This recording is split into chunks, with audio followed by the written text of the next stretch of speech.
On October 29, 2012, Hurricane Sandy swept across the East Coast, destroying many homes in Connecticut and leaving 500,000 households without power. It's been over a year since Hurricane Sandy hit the New England area, and damage can still be seen along the coastline in Connecticut. Here in Milford, families are rebuilding their homes and taking the necessary precautions for future storms that may come their way.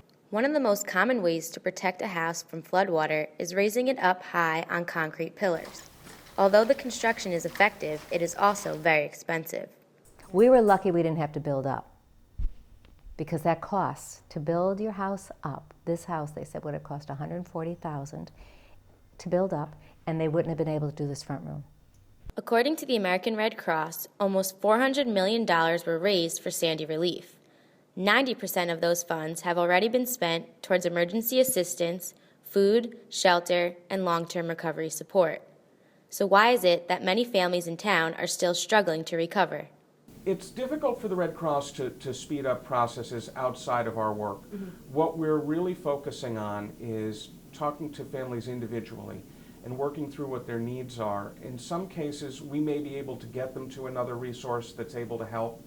We may link them to something they were completely unaware of, but we can't change timetables for other players in the process. And there are just so many trigger points that for some people it's really a very slow process, and we understand it, and we're doing our best. Superstorm Sandy has come and gone, but to Milford residents who still live with the destruction, the memory of the storm is very real.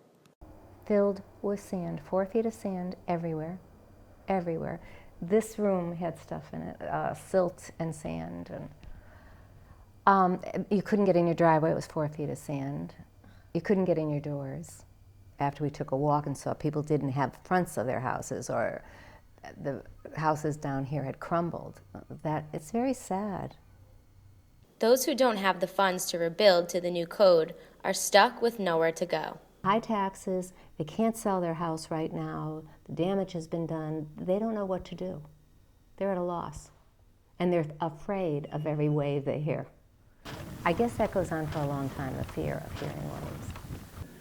This storm has changed people's lives forever, and they'll rebuild and they'll recover, but it's always going to be a painful memory for people, and certainly our thoughts are with them, and we're working hard to make ourselves available as we can.